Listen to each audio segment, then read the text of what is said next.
Hello दोस्तों, स्वागत है आपका एनसीईआरटी विथ योगेश में। और आज हम शुरू करेंगे कक्षा छठवीं की विज्ञान के 9वें अध्याय को, सजीव विशेषताएं एवं आवास। किसी सजीव की क्या विशेषताएं होती हैं, उन्हें हम सजीव कैसे बोल सकते हैं, और उनके आवास वो कैसे आवास में रहते हैं, इसके बारे में इस पूरे अध्याय में हम अध्ययन करेंगे। तो चलिए शुरू करते हैं।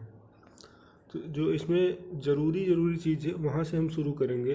जो बहुत ज़्यादा बस पेज भरा है उस पर हम ऐसे बातों बातों में ही चर्चा कर लेंगे। तो चलिए हम देखते हैं। ये सभी स्थान एक दूसरे से बहुत भिन्न थे। कुछ बहुत ठंडे थे, कुछ बहुत उष्ण एवं कुछ शुष्क तथा कुछ आर्द्र स्थान थे, परंतु उन सभी स्थानों पर अनेक प्रकार के बहुत सारे जीव सजीव थे।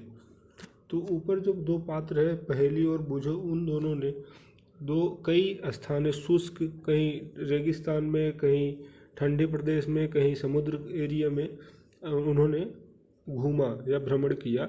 फिर इसके बाद कुछ स्थान बहुत ठंडे थे, तो कुछ बहुत गर्म थे, बहुत शुष्क थे। ऐसे स्थानों पर उन्होंने भ्रमण किया और वहाँ पे अनेक प्रकार के जीवों को उन्होंने देखा, जो हर जगह से थोड़े थोड़े भिन्न हुआ करते थे। तो उन्होंने जानने की कोशिश की कि क्या पृथ्वी पर कोई ऐसा स्थान है जहाँ पर कोई भी जीव नहीं पाया जाता। बूझो ने अपने घर के आसपास के स्थानों को ध्यान से देखा। तो बूझो ने कुछ ऐसे जानने की कोशिश की, अगर पृथ्वी पे कोई ऐसा स्थान भी है जहाँ कोई जीव न पाया जाता हो। तो उन्होंने अपने पढ़ाई से लेकर हर जगह देखा, तो कहीं न कहीं छोटे जीव, और यहाँ तक कि जहाँ से लावा निकलता है, इतनी बहुत ज़्यादा गर्म होने के बावजूद भी वहाँ पे भी सूक्ष्म जीव पाए जाते हैं। जैसा यहाँ नीचे बताया गया है कि उन्हें पता लगा कि लोगों ने ज्वालामुखी के मुख के मुहाने पे भी सूक्ष्म जीवों की खोज निकाला है। तो ऐसा कोई स्थान इन्हें अभी तक अध्ययन में नहीं मिला। तो आइए हम आगे के टॉपिक को देखते हैं, सजीव एवं उनका परिवेश। जो सजीव होते हैं उनका परिवेश कैसा होता है। परिवेश मतलब उनके चारों ओर जो क्षेत्र होता है वो किस प्रकार का होता है। जिन स्थानों को उन्होंने सैर की थी वहाँ किस प्रकार के जीव पाए जाते हैं। मरुस्थल में ऊँट थे, पर्वत पर बकरी एवं याक थे, पुरी के समुद्र तट पर केकड़े एवं अनेक प्रकार की मछलियाँ थी जिन्हें मछुआरे पकड़ रहे थे। तो उन्होंने हर स्थानों पर अलग अलग प्रकार के, जैसे मरुस्थल पर उन्होंने ऊँट देखा जो कि गर्म स्थल होता है, और पर्वत पर बकरी एवं याक देखे जिनके शरीर पर बहुत बड़े बड़े बाल होते हैं। पुरी के समुद्र पर तट पर केकड़े थे। हर स्थान पर अलग अलग प्रकार के जीव पाए इन्होंने। तो हम ये क्रियाकलाप एक है जिसमें कि विभिन्न क्षेत्रों में रहने वाले विभिन्न जीवों को एक सारणी बना के लिखना है इस सारणी में। तो आगे के हम टॉपिक को देखते हैं, आवास एवं अनुकूलन। किसी जीव का आवास एवं अनुकूलन, वो कैसे आवास में रहते हैं, उनका घर कैसा रहता है, और वे उस परिस्थिति में रहने के लिए किस प्रकार से अनुकूलित हुए हैं, क्योंकि वो दूसरे क्षेत्र में रहने लायक नहीं रहते। तो हम शुरू करते हैं। मरुस्थल वाले कॉलम और समुद्र वाले कॉलम को मरुस्थल वाले कॉलम और समुद्र वाले कॉलम को ध्यान से देखिए। क्या आपको प्रतीत होता है कि इन दोनों कॉलम के जीव बहुत अलग प्रकार के हैं। इन दोनों क्षेत्रों में किस प्रकार के परिवेश हैं। समुद्र में जंतु तथा पौधे लवणीय जल में रहते हैं तथा श्वसन के लिए जल में विलेय ऑक्सीजन का उपयोग करते हैं। तो इन दोनों, जैसे यहाँ पे दो सारणियों में जो मरुस्थल वाले क्षेत्र में रहने वाले जंतु पौधे उनके बारे में लिखना है, समुद्र में रहने वाले, तो ये दोनों एक दूसरे से बहुत अलग होते हैं। मरुस्थल पर रहने वाले जो जीव होते हैं वो बहुत शुष्क क्षेत्र होता है, वहाँ पे पानी की बहुत कमी होती है, वो पानी की बहुत अल्प मात्रा यूज करते हैं। और जो समुद्र के पास रहने वाले जीव होते हैं वो अत्यधिक मात्रा में पानी का उपयोग करते हैं। और जो समुद्री जल होता है वो लवणीय होता है। तो जो समुद्री जीव होते हैं वो जो पानी में घुलित ऑक्सीजन होता है उसका उपयोग करते हैं। मरुस्थल में जल बहुत कम मात्रा में उपलब्ध होता है। मरुस्थल दिन में बहुत गर्म एवं रात में ठंडा होता है। मरुस्थल पर पाए जाने वाले पौधे एवं जंतु भूमि पर रहते हैं एवं श्वसन के लिए आसपास की वायु का उपयोग करते हैं। जैसे मैंने बताया कि मरुस्थल के क्षेत्र में वायु वो हवा से जो लेते हैं, और जो समुद्री जीव होते हैं वो पानी में घुलित ऑक्सीजन का उपयोग करते हैं। अब हम समुद्र तथा मरुस्थल भिन्न भिन्न प्रकार के परिवेश हैं, और हम इन दोनों क्षेत्रों में बिल्कुल भिन्न प्रकार के पौधे एवं जंतुओं देखते हैं।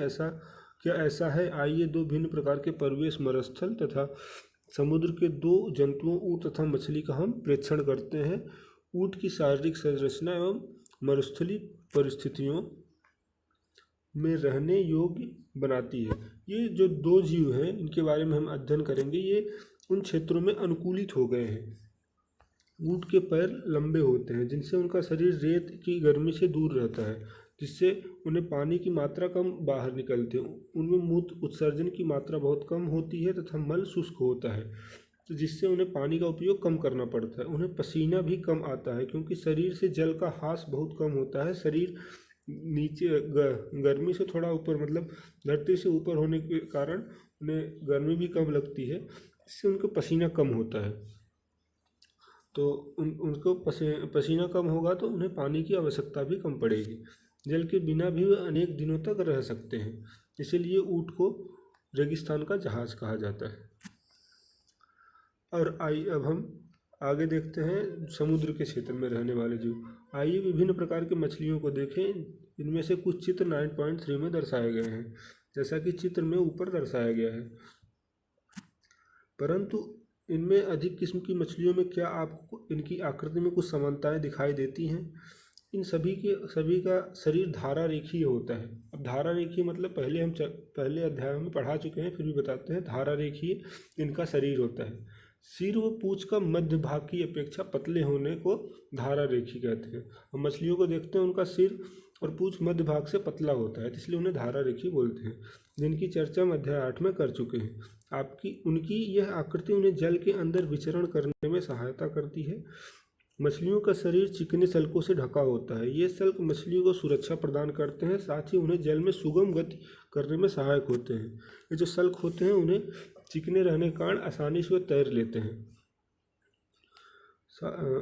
हमने अध्याय 8 में चर्चा की थी कि मछली के पंख में पूंछ चपटी होती है, जो उन्हें जल के अंदर दिशा परिवर्तन एवं संतुलन बनाए रखने में सहायता करते हैं।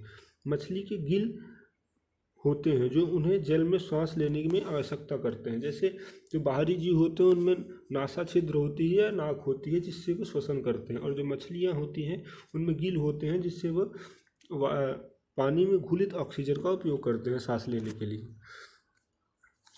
हम देखते हैं कि मछलियों की संरचना उन्हें जल में रहने में सहायक होती है तथा ऊँट की संरचना उन्हें मरुस्थल में रहने के सहायक होती है।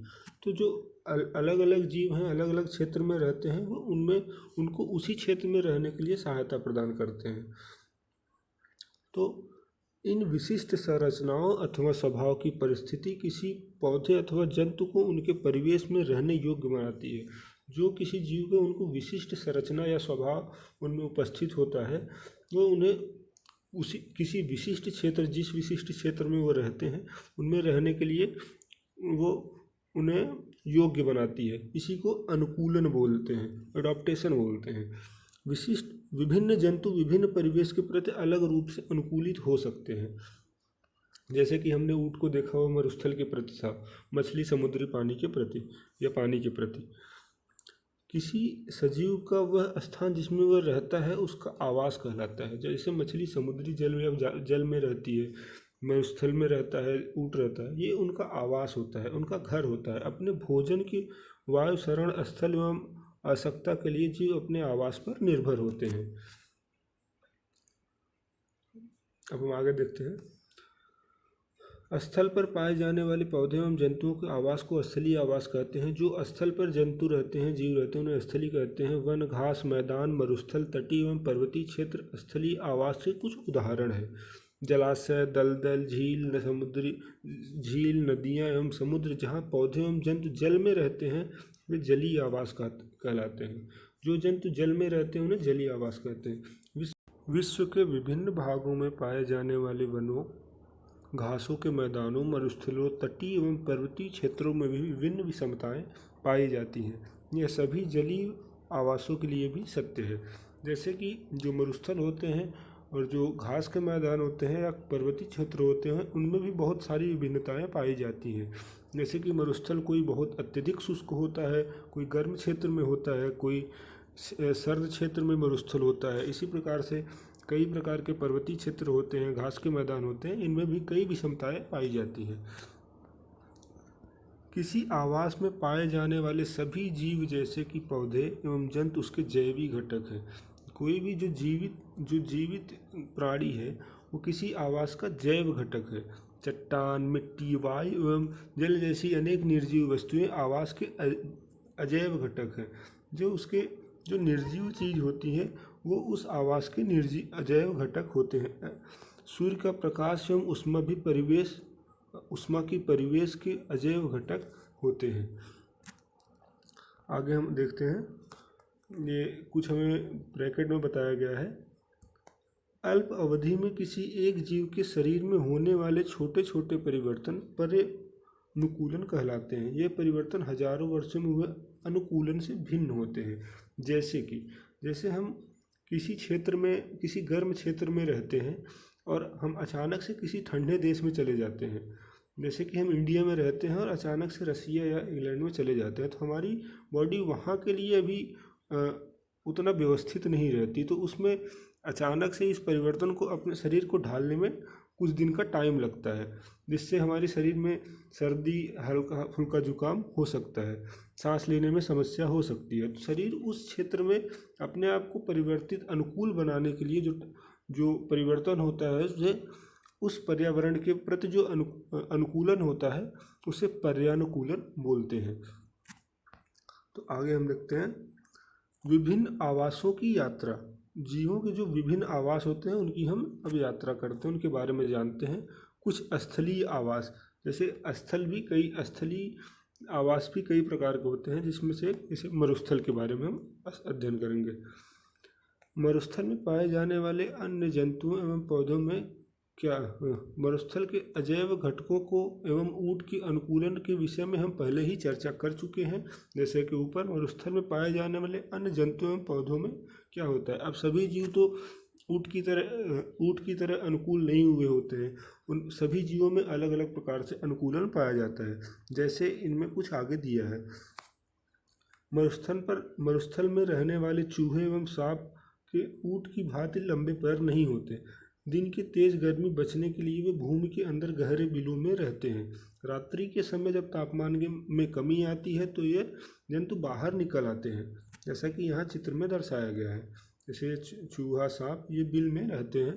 फिर इसके बाद जब रात्रि के समय गर्मी कम हो जाती है तो बाहर निकल आते हैं। मरुस्थल पर उगने वाले पौधे। मरुस्थल पर उगने वाले जो पौधे होते हैं उनमें पत्तियां ना के बराबर होती हैं। उसमें जो उनके तने होते हैं उस पे जो कांटे की तरह निकल आते हैं, जिससे वाष्पोत्सर्जन कम हो, और वाष्पोत्सर्जन कम होगा तो उन्हें पानी की आवश्यकता कम पड़ती है, इसलिए उनमें ज़्यादातर कांटे रहते हैं। मरुस्थल पर उगने वाले कुछ सामान्य पौधों को चित्र में दर्शाया गया है। यह पौधे मरुस्थल के प्रति किस प्रकार अनुकूलित है। गमले में लगाए कैक्टस तथा पत्तियों वाला एक पौधा कक्षा में लगाइए। जो कैक्टस होता है उसमें उसके जो तने होते हैं, उसका तना ही हमें हरा भाग में दिखाई देता है और उस पर कांटे की तरह कांटे निकले रहते हैं, जो उससे वाष्पोत्सर्जन की दर कम करता है। और जो नॉर्मल पत्तियां होती हैं उनमें हमने पहले अध्यायों में देख चुके हैं कि उनमें वाष्पोत्सर्जन की दर ज़्यादा होती है, जिससे वो अत्यधिक मात्रा में पानी या वाष्प निकालते हैं, जिससे उनके शरीर में पानी की मात्रा तेज़ी से घटती है।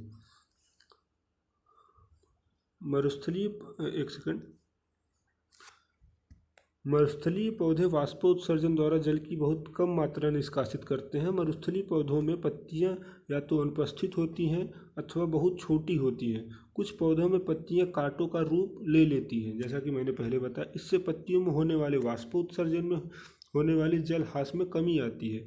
नागफनी में पत्ती जैसी जिस संरचना को आप देखते हैं वह वास्तव में इसका तना होता है। जैसा कि यहाँ चित्र में दर्शाया गया है। जैसे नागफनी है, जो पत्ती की तरह दिख रही है, इसका तना है। आगे, वाष्पोत्सर्जन में होने वाले जल ह्रास में कमी होती है। नागफनी में पत्ती जैसी संरचना को आप जो देखते हैं वो वास्तव में तना है। इन पौधों में प्रकाश संश्लेषण सामान्यतः तने में होता है।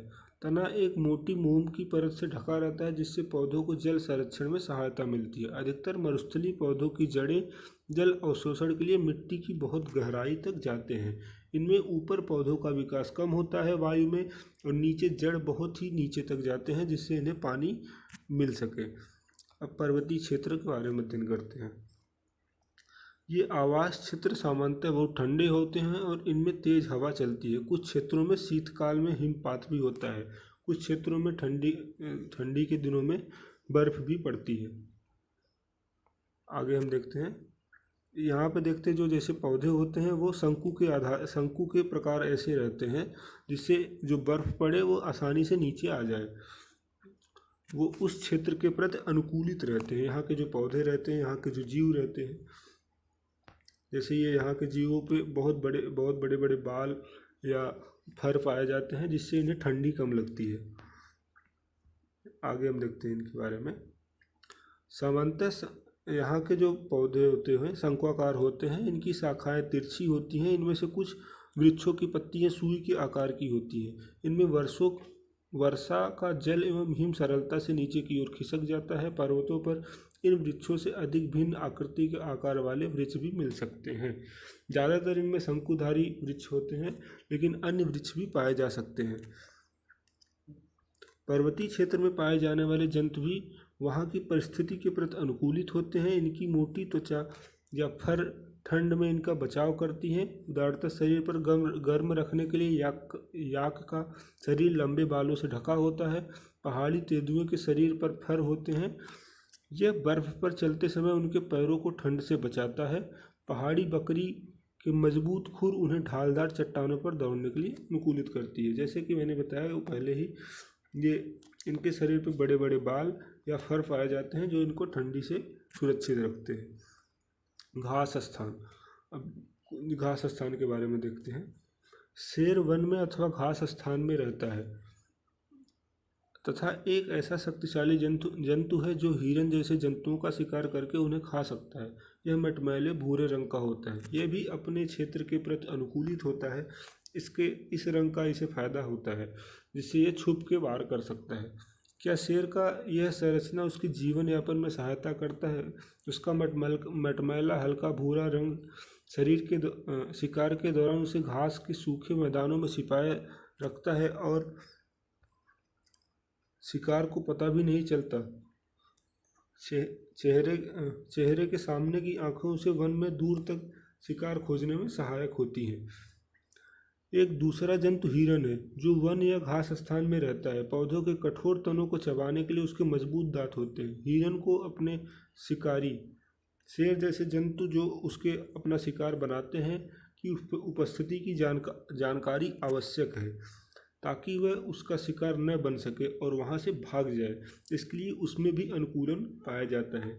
उसके लंबे कान उसे शिकारी की गतिविधि की जानकारी देते हैं, जिससे उसके सिर के पार्श्व में दोनों ओर स्थित आंखें प्रत्येक दिशा में देखकर खतरा महसूस कराती हैं, जिससे वो बच सके वहाँ से। शेर, हिरन तथा अन्य जंतुओं एवं पौधों में और भी बहुत ही विशिष्ट संरचनाएं होती हैं जो उनके आवास में जीवित रहने के लिए योग्य बनाती है, उन्हें उनके ही क्षेत्र में रहने के लिए अनुकूलित कर बनाती है। कुछ जलीय आवास, जल में रहने वाले जीवों के बारे में हम अध्ययन करते हैं। अब समुद्र में रहने के लिए मछली के अनुकूलन के विषय में हम चर्चा कर चुके हैं ऊपर ही। बहुत से समुद्री जंतुओं का शरीर भी धारा रेखी होता है, जिनसे वह जल में सुगमता से चल सकते हैं। जो समुद्री मछलियां होती हैं उनका शरीर ज़्यादातर धारा रेखी होता है, जिनसे वह आसानी से तैर सकें। स्क्विड व ऑक्टोपस जैसे कुछ समुद्री जंतुओं का शरीर आमतौर पर धारा रेखी नहीं होता। वे समुद्र की गहराई में तलहटी में रहते हैं तथा अपनी ओर आने वाले शिकार को पकड़ते हैं। तो जो ऑक्टोपस या स्क्विड होता है वो भी समुद्र में रहने के लिए अनुकूलित होते हैं। जैसे उनका शरीर कैसे होता है, उनका शरीर ऊपर की तरफ ऐसे रह के फिर नीचे ऐसे बहुत सारे से टेंटिकल या कांटेदार ऐसे निकले रहते हैं, जिनसे इनसे वो बहुत तेज़ी से तैरते हैं और शिकार भी इन्हीं से पकड़ लेते हैं। जल में श्वास लेने के लिए इनमें गिल होते हैं। जो जंतुएं होती हैं, जो समुद्री जीव होते हैं, उनमें सांस लेने के लिए गिल उपस्थित होता है, जिससे वो जल में घुलित ऑक्सीजन का उपयोग करते हैं। कुछ मछलियाँ में गिल नहीं होते, जैसे डॉल्फिन एवं व्हेल जैसे कुछ जंतुओं में गिल नहीं होते। ये सिर पर स्थित नासाद्वार अथवा वात छिद्रों द्वारा श्वास लेते हैं। उनमें नासिका छिद्र होती है, जिससे वो सांस लेके जब उन्हें आप कभी देखेंगे तो वो पानी के ऊपर आके सांस लेके फिर अंदर चले जाते हैं और बहुत देर तक अंदर ही रहते हैं, फिर बहुत देर में आके सांस बाहर लेके अंदर चले जाते हैं। तालाब एवं झील में भी उनके क्षेत्र में रहने के प्रति जो जीव होते हैं अनुकूलित होते हैं। जैसे आगे हम देखते हैं, जैसे कुछ जलीय पौधे जो जल सतह पर प्लवन करते हैं, जैसे जलीय तालाब में रहने वाले पौधे हैं जो वहाँ पे अनुकूलित हैं। कुछ पूर्ण रूपेण पानी के अंदर हैं, कुछ ऊपर तैरते हुए हैं और कुछ पानी में भी हैं और कुछ ऊपर, उनका कुछ भाग ऊपर और कुछ भाग नीचे है। इनमें से कुछ पौधों की जड़ें जलाशय की तलहटी की मिट्टी पर स्थित रहती हैं। स्थलीय पौधों में जड़ मिट्टी से जल एवं खनिज पोषकों के अवशोषण का महत्वपूर्ण कार्य करती हैं, परंतु जलीय पौधों में जड़ें आकार में बहुत छोटी होती हैं एवं इनका मुख्य कार्य पौधों की तलहटी को जमाए से रखना होता है, जिससे वे कहीं इधर उधर भागे ना, बह न जाए। इन पौधों का तना लंबा, खोखला एवं हल्का होता है तथा जल की सतह तक वृद्धि करता है, जबकि पत्तियां एवं फूल जल की सतह पर प्लवन करते हैं। ये भी अपने क्षेत्र के प्रति या तालाब के प्रति अनुकूलित होते हैं। इनकी बॉडी हल्की हो या खोखली होती है, जिससे ये आराम से ऊपर बने रहें। और जो कुछ होते हैं जो ऊपर प्लवन करते रहते हैं, पत्तियां फूल के पानी के ऊपर तैरते रहते हैं। कुछ जलीय पौधे जल में पूर्ण रूपेण डूबे रहते हैं। ऐसे जंतु सभी भाग जल में वृद्धि करते हैं। इनमें से कुछ पौधों की पत्तियां सक्रिय एवं पतले रिबन की तरह होती हैं, बहते जल में सरलता से मुड़ जाती हैं। कुछ अन्य जलमग्न पौधों में पत्तियां बहुत अधिक विभाजित होती हैं, जिससे जल इनके बीच में बहता रहता है और पत्तियों को कोई क्षति नहीं पहुंचती। ये भी उस पानी के प्रति अनुकूलित रहती है, अडॉप्ट रहती है। मेढक आमतौर पर तालाब में पाए जाने वाला एक जंतु है। यह तालाब के जल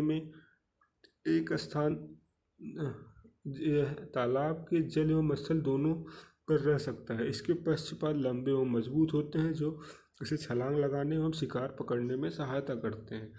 इसके पश्चपाद में जाल युक्त पादांगुलियां होती हैं, जो उन्हें तैरने में भी सहायता करती हैं। आप मेढक के कभी पैर देखेंगे तो जो उनके ऐसे होते हैं, और ये जो होता है इस क्षेत्र में ऐसे वेव की तरह होता है, जो उन्हें तैरने में सहायता प्रदान करता है। आगे हम देखते हैं हमारे आसपास के जीव। अपने आसपास के हम कुछ जीवों के बारे में अध्ययन करते हैं। हम वो कैसे हैं, मतलब जीवित हैं या निर्जीव हैं, इनके बारे में हम देखते हैं। कैसे जानेंगे वे जीवित हैं या निर्जीव हैं? हम जानते हैं कि कुर्सी, मेज, पत्थर अथवा एक सिक्का सजीव नहीं है। इसी प्रकार हम जानते हैं कि हम जीवित हैं और हमारी ही तरह संसार के सभी मनुष्य तथा कुत्ता, बिल्ली, बंदर, गिलहरी, कीट जैसे सभी सजीव हैं। लेकिन हम कैसे माने कि ये सजीव है? इनके लक्षण क्या होते हैं जिनके हम कह सकें सजीव हैं? हमें कैसे पता चलता है कि कोई वस्तु सजीव है? कभी कभी यह निर्णय करना इतना आसान नहीं होता। हम कहते हैं कि पौधे सजीव हैं, परंतु वे कुत्ते अथवा कबूतर की बात चल नहीं सकते। दूसरी ओर एक कार अथवा बस चल सकती है, फिर भी हम उन्हें निर्जीव कहते हैं। पौधे एवं जंतु समय के साथ वृद्धि करते हैं, परंतु कई बार ऐसा भी प्रतीत होता है कि जैसे कि आकाश में बादल अपने आकार में वृद्धि कर रहे हैं। तो क्या इसका अर्थ है कि बादल सजीव हैं? नहीं। जो मतलब कि बादल, ये जो गाड़ी है, ये सब मोटर, ये सब चलती तो हैं, लेकिन ये निर्जीव हैं। तो इन्हें हम कैसे अलग करें? कि ये निर्जीव हैं और ये सजीव हैं, इसके बारे में आगे देखते हैं। तो आखिरकार हम निर्जीव एवं सजीवों में अंतर किस प्रकार करेंगे? क्या सजीवों में कुछ विशेष लक्षण होते हैं जो उन्हें निर्जीव पदार्थों से अलग करते हैं? हाँ, उनमें कुछ अलग लक्षण होते हैं जिनसे हम उन्हें अलग कर सकते हैं कि ये सजीव हैं और ये निर्जीव हैं। तो आगे हम देखते हैं इनके क्या लक्षण हैं। संभवतः इनमें से कुछ लक्षण सभी सजीवों में एक समान होते हैं।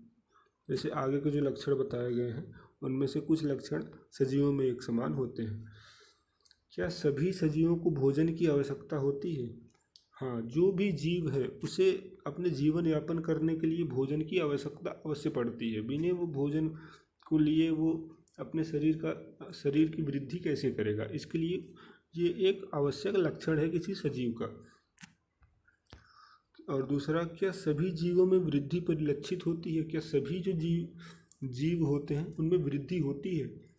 हाँ, क्योंकि एक समय तक तो मतलब लगभग सभी जीवों में वृद्धि होती ही है, और कुछ जीव वयस्क होने के बाद उनकी वृद्धि रुक जाती है। फिर भी जैसे हम अपने बॉडी में ही देख सकते हैं, हम जब तक बच्चे हैं, जब तक वयस्क नहीं हो जाते, हमारी वृद्धि होती रहती है, लेकिन फिर भी कुछ चीज़ें हमारे शरीर में वृद्धि करती रहती हैं, वो नहीं रुकती। वो लक्षण, वो भी सजीव के ही लक्षण है। जैसे हमारे नाखून, बाल, ये सब कभी रुकते नहीं हैं।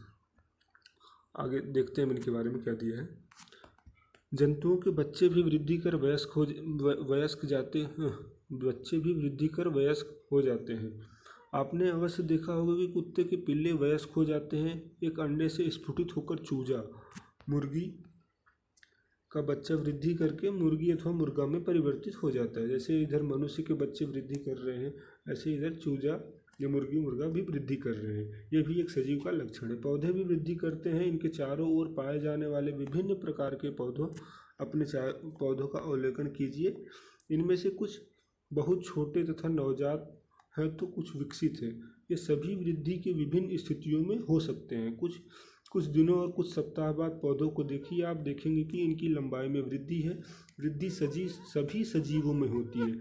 ये सजीवों का एक मेन लक्षण है।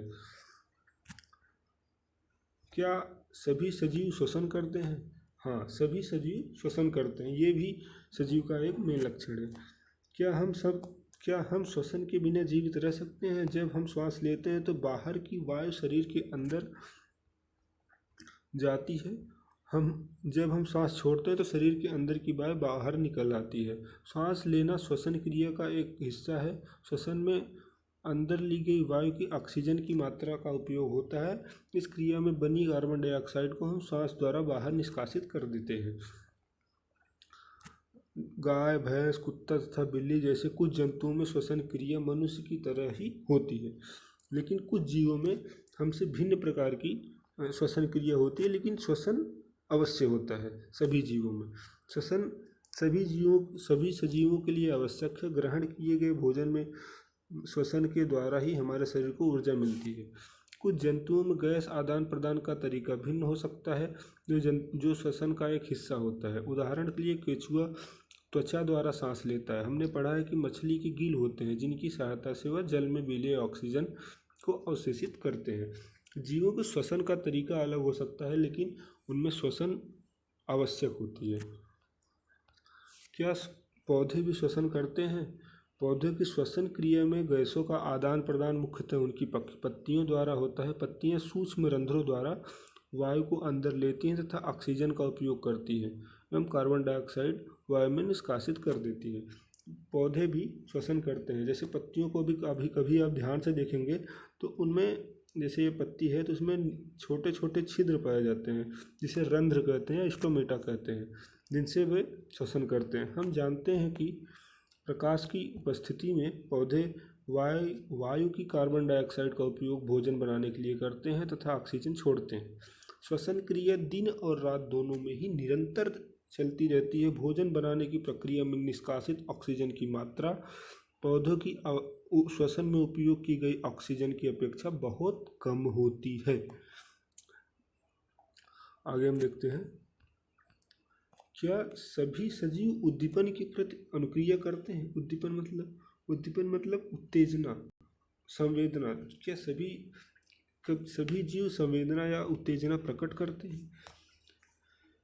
जब आप नंगे पैर टहल रहे हैं तथा आपका पैर अचानक किसी कांटे अथवा नुकीली वस्तु पर पड़ जाए तो आप किस प्रकार की अनुक्रिया करेंगे? जब आप अपने प्रिय व्यंजन को देखते हैं अथवा अपने उसके विषय में सोचते हैं तो क्या अनुभव करते हैं?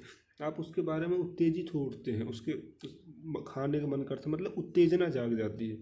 आप अंधेरे स्थान में अचानक तेज धूप में आते हैं तो क्या होता है? आपकी आंखें स्वतः ही कुछ क्षण के लिए बंद हो जाती हैं, जब तक कि वे तेज प्रकाश की अभ्यस्त नहीं हो जाती। आपका प्रिय व्यंजन तेज प्रकाश एवं कांटा उपयुक्त स्थितियों में आपका बाह्य वातावरण में होने वाले परिवर्तनों के कुछ उदाहरण हैं। हम इन सभी प्रकार के परिवर्तनों के प्रति अनुक्रिया करते हैं। हम कुछ न कुछ अनुक्रिया प्रदर्शित करते हैं। वातावरण में होने वाले इन परिवर्तनों को उद्दीपन कहते हैं, स्टिमुलेशन कहते हैं इंग्लिश में से, या उद्दीपन कहते हैं। आगे देखते हैं, क्या पौधे भी उद्दीपन के प्रति अनुक्रिया दर्शाते हैं? कुछ पौधे के पुष्प केवल रात्रि के समय ही खिलते हैं। कुछ पौधों में पुष्प सूर्यास्त के बाद बंद हो जाते हैं। छुई मुई के पौधों की पत्तियां छूने पर अचानक मुरझा जाती हैं। यह पौधों में उद्दीपन के प्रति अनुक्रिया की कुछ उदाहरण है। इसका अर्थात पौधे भी उद्दीपन के प्रति उद्दीपन प्रदर्शित करती हैं। आगे हम देखते हैं, सभी सजीव वस्तुएं अपने परिवेश में होने वाले परिवर्तनों के प्रति अनुक्रिया प्रदर्शित करते हैं। जितने भी सजीव होते हैं वे उद्दीपन प्रदर्शित करते हैं। ये भी सजीवों का एक मेन लक्षण है। सजीवों में उत्सर्जन, जो भी सजीव है अगर वो भोजन कर रहा है तो वो कुछ न कुछ निष्कासित करेगा अपने शरीर से, क्योंकि वो सारे भोजन का उपयोग नहीं कर पाता। जितनी उसकी आवश्यकता होती है वो उतना करके फिर उसे निष्कासित कर देता है, जो वेस्ट मटेरियल होता है। जैसे आगे हम देखते हैं, विभिन्न जैव प्रक्रमों के फलस्वरूप हमारे शरीर की कुछ अवशिष्ट पदार्थ उत्पन्न होते हैं। सजीवों द्वारा इन अवशिष्ट पदार्थों के निष्कासन के प्रक्रम को उत्सर्जन बोलते हैं। जो वेस्ट मटेरियल होते हैं उनको बाहर शरीर से निकालने की क्रिया को उत्सर्जन बोलते हैं।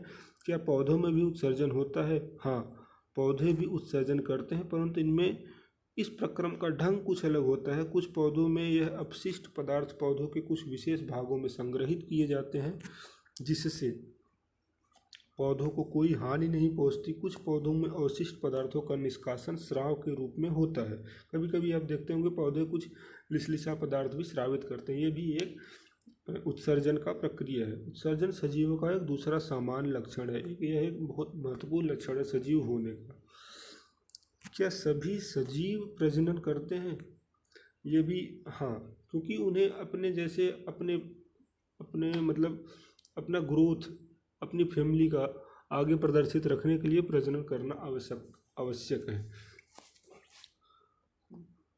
ये भी सजीवों का एक मेन लक्षण है। जंतु प्रजनन द्वारा अपने समान संतान उत्पन्न करते हैं। भिन्न जंतुओं में प्रजनन का ढंग अलग अलग होता है। कुछ जंतु अंडे देते हैं जिनसे शिशु निकलते हैं।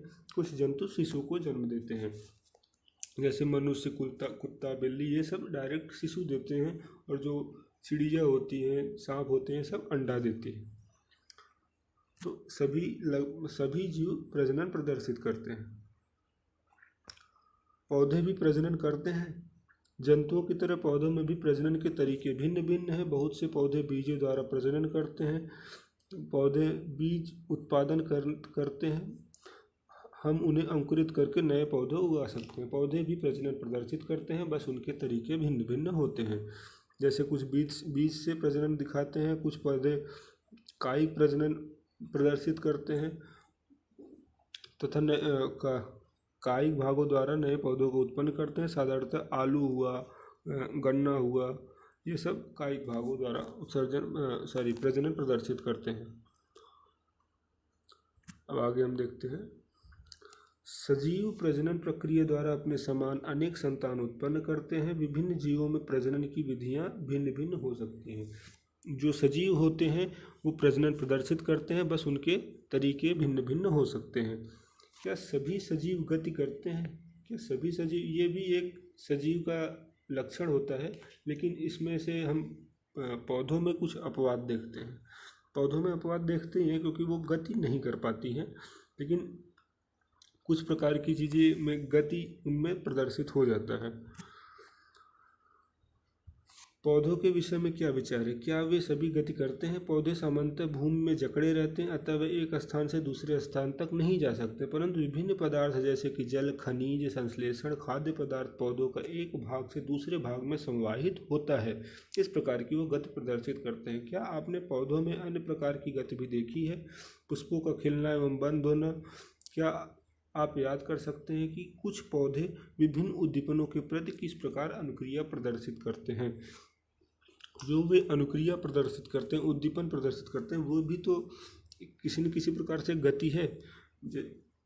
तो वो ये भी गति प्रदर्शित करते हैं, लेकिन हमारे जैसे हम जैसे जीवों की तरह गति नहीं प्रदर्शित करते, चल नहीं सकते हैं, ये एक जगह बंधे रहते हैं।